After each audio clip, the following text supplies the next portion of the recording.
75வது குடியரசு தின நல்வாழ்த்துக்களை தெரிவித்துக் கொள்கிறேன். மதிப்புக்குரிய பள்ளி தலைமை ஆசிரியர் அவர்கள் மற்றும் இன்று கொடியேற்றி தமது சிறப்புரையை ஆற்றி இருக்கக்கூடிய நமது பஞ்சாயத்து தலைவர் திரு ராமமூர்த்தி சார் அவர்கள் மற்றும் ஆசிரியர் பெருந்தொகையர், மாணவ கண்மணிகள் அனைவருக்கும் என் வணக்கம்.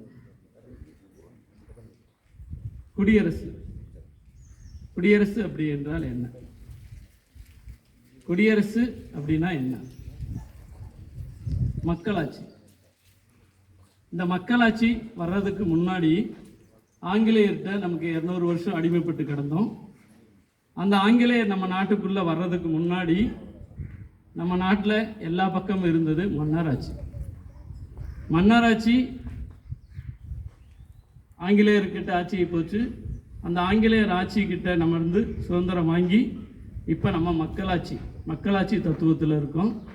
மக்களாட்சி அப்படிங்கிறது மக்களால் தேர்ந்தெடுக்கக்கூடியவரால் மக்களை ஆட்சி செய்யக்கூடிய முறை தான் மக்களாட்சி. இந்த மக்களாட்சியத்தை நம்ம என்ன செய்கிறோம்? குடியரசு அப்படின்னு சொல்கிறோம்.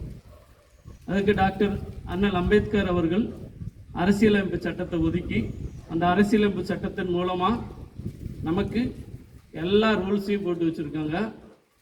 இப்போ நம்ம நிற்கிறது, நடக்கிறது, போகிறது, வர்றது எல்லாமே அரசியலமைப்பு சட்டத்திற்கு உட்பட்டு நடக்க முடியும்.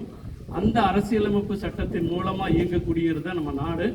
அதைத்தான் நம்ம குடியரசு அப்படின்னு சொல்கிறோம். அந்த குடியரசு தினத்தை தான் நம்ம எப்போ நமக்கு குடியரசு தினம், முதல் குடியரசு தினம் கொண்டாடணும் அப்படின்னா 1950 1947 ஆகஸ்ட் 15 நமக்கு சுதந்திரம் கிடைச்சிது. சுதந்திரம் கிடைச்சி 3 வருஷம் வெள்ளைக்காரங்களோட ஆட்சி முறையை தான் நம்ம வச்சுக்கிட்டு இருந்தோம்.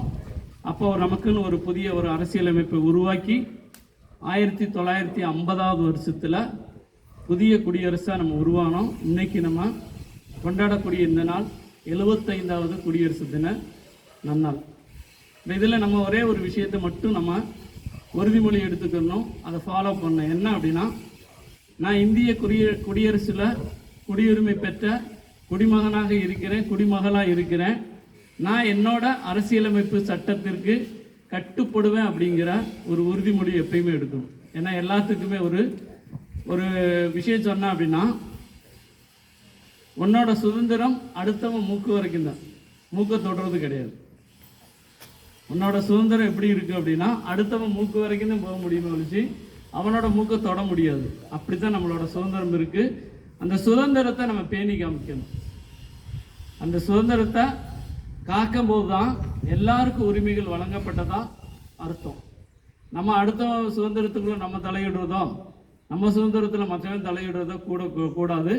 அப்படி நம்ம சுதந்திரம் உள்ளவர்களாக வாழுவோம் அப்படின்னு சொல்லிட்டு மீண்டும் ஒரு விஷயம் உங்கள் அனைவருக்கும் எனது இனிய குடியரசு தின நல்வாழ்த்துக்களை தெரிவித்துக் கொள்கிறேன். நன்றி, வணக்கம்.